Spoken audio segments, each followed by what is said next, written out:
Good morning student, welcome back to our science class for chapter number 17, stars and the solar system. Okay, so this is your class 8 science. In this chapter we had studied about some topics like stars, and now we will going to study about solar system, means the family of solar system. Okay, so let's start. Okay, so here we go. There have so many kinds of planet. This is the member of our solar system. Okay, so what is solar system?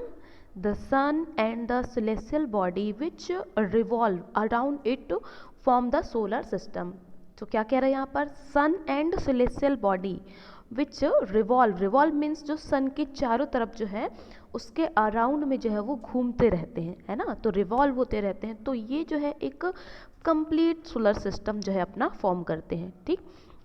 And it consist a large number of bodies like planets, comets, asteroids and also meteors. Okay, so तो हम ये सारे जो parts हैं इन सबको अपन कहते हैं solar system, ठीक। तो ये हमारा एक सोलर सिस्टम ये फॉर्म करते हैं। अब देखते हैं कि सोलर सिस्टम में कौन कौन सी चीज़ें हैं, या फिर कहें कि प्लैनेट्स कौन कौन से हैं।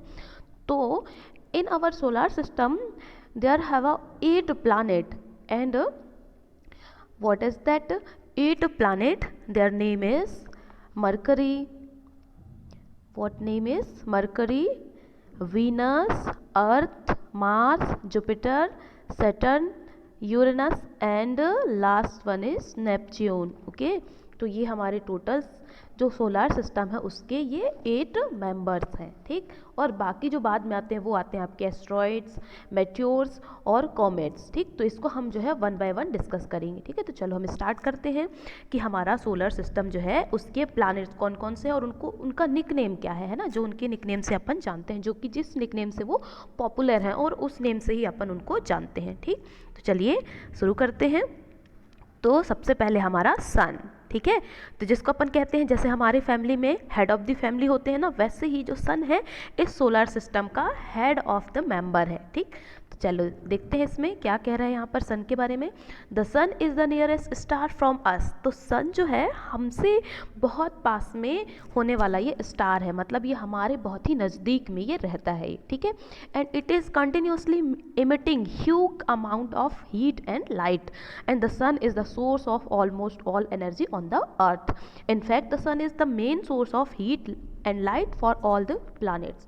मतलब यहाँ पर ये कह रहे हैं कि जो सन है वो कंटिन्यूसली क्या करता है, ह्यूज अमाउंट में जो है वो आपका लाइट इमिट करता है एंड ऑल्सो हीट इमिट करता है ना। तो यही हम कह सकते हैं कि सन जो है हमारा क्या है, ये एनर्जी का सोर्स है हमारे अर्थ के लिए, ठीक। तो अब देखते हैं ये प्लैनेट्स क्या हैं। The planets look like star, but they do not have light of their own, and they merely reflect the sunlight that fall on them.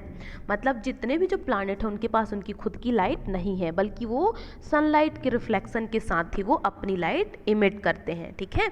तो इस तरह से हम जो है प्लैनेट और स्टार के बीच में डिफरेंस कर सकते हैं। स्टार्स क्या होंगे, जो अपनी लाइट खुद इमिट करते हैं, है ना, और प्लैनेट क्या है, जो कि स्टार की हेल्प से अपनी लाइट जो है वो बनाते हैं या खुद वो ब्राइटनेस होते हैं, है ना, उनमें ब्राइटनेस आता है, ठीक। The simplest method of identify planet from stars is that stars twinkle whereas planet do not. मतलब यहाँ पर क्या कह रहे हैं, जो हमारे स्टार हैं वो क्या करते हैं, ट्विंकल करते हैं, वो चमकते हैं, बट हमारे प्लानट ट्विंकल नहीं करते हैं। And also the planet keep changing their position with respect to the stars. मतलब और साथ ही जो हमारे प्लानट है वो क्या करते हैं, अपने पोजीशन को चेंज करते हैं, but stars do not change their position. Okay, and planet has a definite path in which it revolves around the sun. This path is called an orbit. क्या कहते हैं हम उसको, orbit means जो planet हैं वो एक पर्टिकुलर पोजीशन पे सन के अराउंड जो है वो क्या करते हैं, रिवॉल्व करते रहते हैं, घूमते रहते हैं, चक्कर लगाते रहते हैं, जिसको हम क्या कहते हैं, उस प्लानट का ऑर्बिट, ठीक है। And the time taken by the planet to complete one revolution is called its period of revolution. अब देखो सन के चारों तरफ एक कंप्लीट चक्कर लगाने में जितना टाइम उनको लगता है, उस रिवॉल्यूशन को कंप्लीट करने में जो टाइम लगता है उसको क्या कहते हैं हम, उस प्लैनेट का ऑर्बिट्स ऑफ, या हम उस प्लैनेट का जो ऑर्बिट है जिसमें वो रिवॉल्व कर रहा है तो उसको हम कहते हैं इट्स पीरियड ऑफ रिवॉल्यूशन। ठीक है, ये जो है उसका पीरियड ऑफ रिवॉल्यूशन। तो यहाँ हम देख सकते हैं, जैसे देखो ये कुछ ऐसे बच्चे हैं जो क्या कर रहे हैं, प्लैनेट बनाए हुए हैं, और जो मिड में है वो आपका सन है ना, ये मिड में जो है ये है सन। तो ये किस तरह से ये रिवॉल्व कर रहे हैं, ये सारे जो है आपके ये रिवॉल्व कर रहे हैं सन के अराउंड, है ना। तो ये क्या है, एक पर्टिकुलर रीजन में है, मतलब ये एक पर्टिकुलर ऑर्बिट में है और ये सन के चारों तरफ रिवॉल्व कर रहे हैं। ठीक, तो इसके बाद जब ये अपना पहला राउंड कंप्लीट करेंगे, ठीक है, यहाँ से लेकर के यहाँ जैसे ही ये अपना पहला राउंड कंप्लीट करेंगे तो इसको हम क्या कहते हैं, पीरियड ऑफ रिवॉल्यूशन। ठीक है, तो चलो अब आगे बढ़ते हैं।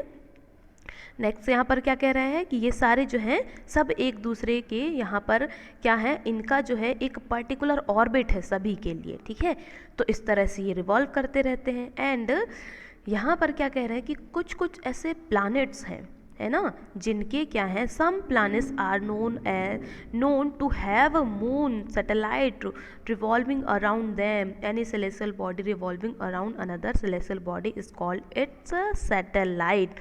मीन्स यहाँ पर क्या कह रहे हैं कि some planets have consist their own satellite, मतलब उन प्लैनेट्स के कुछ कुछ उनके जो है सब प्लैनेट्स हैं, है ना। जैसे कि हम क्या कहते हैं, हमारे घर के जो हेड ऑफ़ द मेंबर हैं उनके क्या हैं, फैमिली मेंबर हम हो गए, है ना। फिर उसके बाद हमारे जो फैमिली मेंबर हैं उनसे और कौन आ जाएंगे, जैसे हमारे घर में कुछ पेट एनिमल्स हैं तो उन सब के साथ हम क्या कर रहे हैं, हम जो है एक मेंबरशिप के साथ हैं। वैसे ही हर एक प्लानट में कुछ कुछ ऐसे प्लानट हैं जो अपने साथ साथ अपने भी मेंबर बना कर रखे हुए हैं, है ना। तो उन्हें हम क्या कहते हैं, उन्हें हम कहते हैं सैटेलाइट। जैसे हमारा जो अर्थ है उसका सैटेलाइट क्या है, वो है मून। ये तो आप बहुत अच्छे से जानते हैं। ठीक है, तो देखते हैं और आगे ऐसे कौन कौन से प्लैनेट हैं जिनके खुद के सैटेलाइट्स हैं, है ना। तो यहाँ पर क्या कह रहे हैं, the earth can be said to be satellite of the sun, मतलब ये कहेंगे ना कि सन क्या है, हेड ऑफ द फैमिली है, तो उसके सैटेलाइट कौन होंगे, अर्थ होंगे। और बहुत से प्लैनेट जैसे कि मार्स हो गए, जुपिटर हो गए, यूरेनस हो गए, है ना, ये सारे। तो अर्थ का जो खुद का सैटेलाइट है वो है मून। ठीक, तो और आगे यहाँ पर देखते हैं, इस तरह से यहाँ पर ये हमने देखा। एंड मून जो है वो अर्थ का सैटेलाइट, ये आपका मेन पॉइंट है ना, ये हमने बता दिया, moon is a satellite of the earth. ठीक, एंड नेक्स्ट अपन देखते हैं क्या कह रहे हैं यहाँ पर कि जो जितने भी the earth fall on the moon it cause lunar eclipse, when the shadow of the moon fall on the earth it cause solar eclipse. And Aryabhatta also found the distance between the earth and the moon which is very close to the known value today.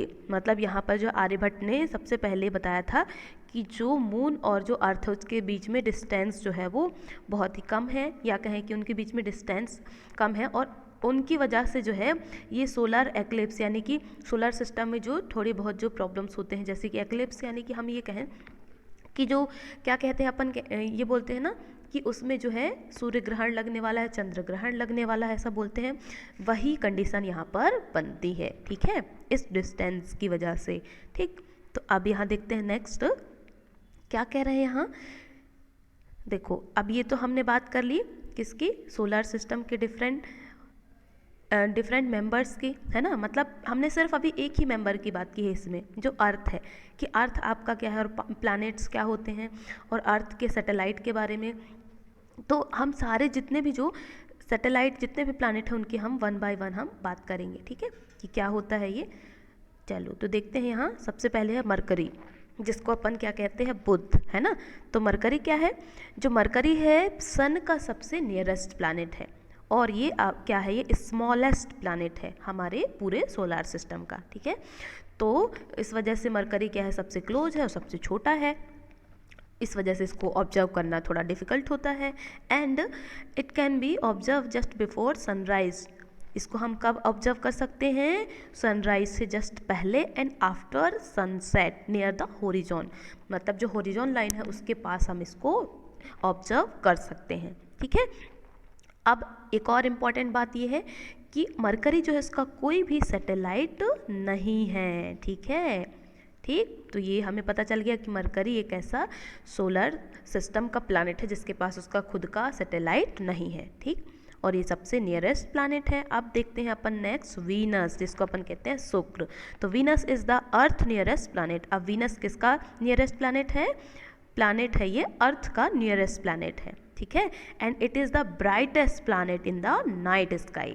मतलब ये night, रात के time में जो sky का सबसे चमकीला planet है, ब्राइटेस्ट प्लैनेट। ठीक है, तो ये हम वीनस के बारे में इंटरेस्टिंग चीज़ समझ लिए। एंड यहाँ पर क्या कह रहे हैं, जैसे हमने बताया था अभी मरकरी में हमने देखा कि उसके पास कोई सैटेलाइट नहीं है, वैसे ही Venus has no moon or satellite of its own. Okay, तो इसके पास भी इसका कोई सैटेलाइट नहीं है। Rotation of Venus on its axis is somewhat unusual. It rotate from east to west while the earth rotating from west to east.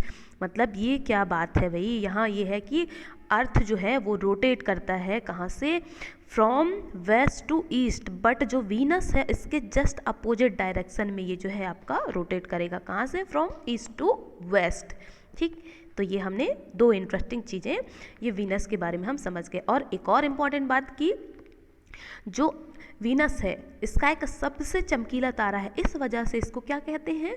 इसका जो नेम है वो है मॉर्निंग और इवनिंग स्टार। ठीक है, ये जो है इसको मॉर्निंग और इवनिंग स्टार भी कहते हैं। क्यों? क्योंकि ये स्काई में जो है सनसेट के टाइम पर और फिर सनराइज़ के टाइम पर ये दिखाई देता है। ठीक है, तो इस वजह से इसको मॉर्निंग स्टार भी और इवनिंग स्टार भी हम कहते हैं। ठीक, तो ये हमने दो सोलर सिस्टम के मेंबर के बारे में बात कर ली। अब नेक्स्ट अपन बात करते हैं अर्थ के बारे में।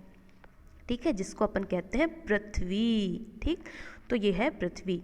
अब देखिए यहाँ पर ये क्या कह रहे हैं, the earth is the only planet in the solar system on which life is known to exist. मतलब एग्जिस्ट यानी कि जो अर्थ ही एक ऐसा प्लानट है जिसमें लाइफ हमारा एग्जिस्ट कर रहा है। ठीक है, and some special environmental condition are responsible for the existence and continuation of life on the earth. ठीक है, तो यहाँ पर कुछ ऐसे एटमॉस्फेरिक कंडीशन है जिसकी वजह से अर्थ में जो है लाइफ पॉसिबल है। ठीक है, और यहाँ पर क्या है, टेम्परेचर भी है और यहाँ वाटर भी प्रेजेंट है ना। तो और साथ ही यहाँ पर क्या है, एटमॉस्फेयर में जो ओजोन लेयर है वो एक ब्लैंकेट की तरह इसको कवर किए हुए है। ठीक है, ठीक है, तो हमने क्या कहा कि जो अर्थ है उसमें ओजोन जो लेयर है वो पूरे अर्थ के एटमॉस्फेयर को एक ब्लैंकेट की तरह कवर किए हुए है। क्यों? क्योंकि ओजोन लेयर जो है वो प्रोटेक्ट करता है हमारे अर्थ को यूवी रेज से, जो कि सन से हमारी आती हैं। ठीक है, तो ये इस तरह से ये इसके कुछ इंपॉर्टेंट पॉइंट्स हैं। एंड अर्थ को जो है ये किस तरह से दिखता है, earth appears blue green due to reflection of light from water and land mass of its surface, and the axis of rotation of earth is not perpendicular to the plane on its orbit. The tilt is responsible for the change of season on the earth. The earth has only one moon. मतलब यहाँ पर हम क्या कह रहे हैं कि अर्थ के पास जो है उसका खुद का सैटेलाइट है। ठीक है, उसका खुद का सैटेलाइट है जिसका नाम है मून। ठीक है, और इसको जो है ये किस कलर में दिखता है, ब्लू ग्रीन। क्यों? क्योंकि रिफ्लेक्शन की वजह से ये जो है ब्लू ग्रीन कलर का ये दिखाई देता है इसको, इस वजह से इसको जो है ग्रीन प्लैनेट भी हम कहते हैं। ठीक है, तो ये इंटरेस्टिंग चीज़ पता चल गई। अब नेक्स्ट अपन देखते हैं यहाँ पर कि ये देखिए यहाँ कुछ चीज़ें पता चल रही है। ठीक है, तो ये हमारा क्या है, ये फेज ऑफ वीनस की बात हो रही है। ठीक, तो यहाँ क्या कह रहे हैं कि if you get a chance try to observe Venus through a telescope you will observe that Venus shows phase just like a moon. तो जो वीनस है वो भी हमारा क्या करता है, मून के जैसे ये इसके डिफरेंट फेज बनते हैं। ठीक है, तो ये कैसे बनता है, ये कैसे होता है, वो इस वजह से क्योंकि सनलाइट का रिफ्लेक्शन यहाँ पर होता है, तो जिस पार्ट में रिफ्लेक्शन होगा वही पार्ट जो है वो शो होगा, है ना। तो इस वजह से इसके डिफरेंट शेप दिखाई देते हैं जिसे हम फेज ऑफ वीनस कहते हैं, जैसे हमने मून में पढ़ा था। ठीक है, अब इसके आगे अपन नेक्स्ट है हमारा ये मार्स। ठीक, नेक्स्ट प्लैनेट है हमारा कौन से नंबर का, 4th नंबर का मार्स। ठीक, तो मार्स के बारे में अपन बात कर लेते हैं। द मार्स क्या है आपका, इसको अपन कहते हैं मंगल, है ना। The next planet, the first outside the orbit of the earth is Mars, मतलब ये क्या है, पृथ्वी जो है हमारा अर्थ, उसके बाहर की तरफ जो प्लैनेट है वो है आपका क्या, मार्स। अब ये कैसे दिखाई देता है, it appear slightly reddish and therefore it is also called the red planet. मतलब क्या कह रहे हैं कि ये अर्थ के जस्ट बाहर साइड में होता है आपका मंगल प्लैनेट, और उसके बाद ये जो है कैसा दिखता है, रेड कलर का, इस वजह से इसको जो है रेड प्लैनेट भी कहते हैं। And Mars has 2 small natural satellite, और जैसे अर्थ में एक उसकी नेचुरल सैटेलाइट है मून, वैसे ही मार्स के पास भी 2 सैटेलाइट हैं, ठीक है। तो ये हमने बात कर ली। अब हम देखते हैं मार्स के बारे में कुछ इंटरेस्टिंग चीज़ें। तो वो क्या है इंटरेस्टिंग चीज़ें, तो यहाँ पर लिखा है मंगलयान, ठीक है। तो इंडियन, ये जो आपका इसरो है जिसका पूरा फुल फॉर्म है Indian space research organisation, launched India's first Mars orbit mission, मतलब सबसे पहले जो है इसने मार्स पर जाने के लिए ऑर्बिटर मिशन उसने लॉन्च किया जिसका नाम है मंगलयान। ऑन कब, on November 5, 2013, and it was successfully placed into on orbit of Mars on September 24, 2014. With this, India became the first country in world to do so in its first attempt. मतलब कि मंगलयान एक आपका क्या है, satellite है ना, जिसको उन्होंने जो है कहाँ पर भेजने की कोशिश की, इंडिया ने सबसे पहले, तो वो वहाँ मार्स पर भेजने की कोशिश की। कब, नवंबर 5, 2013, और उसके बाद वो सक्सेसफुली जो है इसको वो उस ऑर्बिट पर प्लेस कर पाए। कब, सितंबर 24, 2014, ठीक है। मतलब मंगलयान जो है उस सैटेलाइट का नाम है जिसको सितंबर 24, 2014 को वो मार्स में भेजे थे, है ना। इस वजह से जो इंडिया है वो पहला, मतलब पहला अपना ये देश बन गया पूरे वर्ल्ड में जो कि सबसे पहला फर्स्ट अटेम्प्ट उन्होंने अपना जो सैटेलाइट है उसको वो वहाँ पर प्लेस कर पाए मार्स में, ठीक है। तो ये इसके बारे में इंटरेस्टिंग थी। अब नेक्स्ट जो है आपका जुपिटर, ठीक है, जुपिटर है। तो जुपिटर को हम क्या कहते हैं, बृहस्पति, ठीक है ना, जुपिटर। तो इसके बारे में देखते हैं जुपिटर क्या है। तो Jupiter is the largest planet of the solar system and it is so large that about 1300 earth can B place inside this giant planet. मतलब देखो जो जुपिटर है वो इतना बड़ा प्लैनेट है कि उसमें जो है 1300 अर्थ, जो हमारी पृथ्वी है ना, वो वहाँ पर प्लेस हो सकती है, इतना बड़ा है उसका साइज़, ठीक है। एंड इस वजह से इसको जो है जायंट प्लैनेट भी कहते हैं, ठीक। However the mass of the Jupiter is about, इसका मास कितना है, 318 times that of our earth, मतलब हमारे अर्थ के मास से 318 टाइम जो है वो ज़्यादा है, ठीक है। And it rotates very rapidly on its axis, और ये अपने ही एक्सिस पर, है ना, ये अपने एक्सिस पर जो है बहुत ही रैपिडली ये रोटेट करता है, ठीक है। And Jupiter has a large number of satellite, और जुपिटर एक ऐसा प्लैनेट है सोलर सिस्टम का जिसके पास बहुत ज़्यादा इसके नेचुरल सैटेलाइट हैं, ठीक है। And it also has a फेंट रिंग्स अराउंड इट, और इसके पास एक फेंट रिंग भी है, ठीक है। And you can easily recognise Jupiter as it appear quite bright in the sky if you observe it with the help of telescope, and you can also see 4 of its large moons। मतलब हम जो है इसको देख सकते हैं sky पर, है ना, क्योंकि ये भी क्या है, जैसे हमारा जो वीनस है चमकीला तारा अपन कहते हैं ना, वैसे ही जुपिटर भी हमारा क्या है, ये एक चमकीला तारा है, यहाँ पर देखिए, है ना। तो इस तरह से जो है ये हमारा जुपिटर शो होता है, और जुपिटर की जो साइज है वो इतनी ज़्यादा है कि इसमें जो है टोटल 1300 हमारे अर्थ जो है यहाँ पर आ सकते हैं, ठीक है। तो ये हो गया, हमने ये जुपिटर के बारे में बात कर ली, ठीक। तो ये जुपिटर के लिए कुछ इंटरेस्टिंग चीज़ें हैं, ठीक है। तो मतलब हम ये कहेंगे कि जुपिटर हमारा सबसे बड़ा प्लैनेट है, ठीक। तो आज के लिए इतना ही। इसके आगे जो अपन नेक्स्ट क्लास में अपन देखेंगे हमारे नेक्स्ट प्लैनेट जो है वो सैटर्न, यूरेनस, नेपच्यून के बारे में, और कुछ कुछ इंटरेस्टिंग चीज़ें जैसे कि हमारे एस्टेरॉयड, मेट्योर्स के बारे में हम आपको बताएंगे, ठीक है। तो चलिए आज के लिए इतना ही, इसके आगे जो है हम नेक्स्ट क्लास में डिस्कस करेंगे। आई होप आपको ये वीडियो समझ में आई होगी, सारा जो एक्सप्लेनेशन है वो अच्छा लगा होगा। आप इस चीज़ को देखिए, ध्यान से सुनिए और चीज़ों को ऑब्जर्व कीजिए और समझिए कि क्या चीज़ कहाँ पर कितनी इंटरेस्टिंग चीज़ें हैं जो हमारे नेचर में ही अवेलेबल हैं, जिसके बारे में हमें नहीं पता है ना, कुछ नई नई इंटरेस्टिंग चीज़ें। ठीक है, तो चलिए, thank you and have a good day.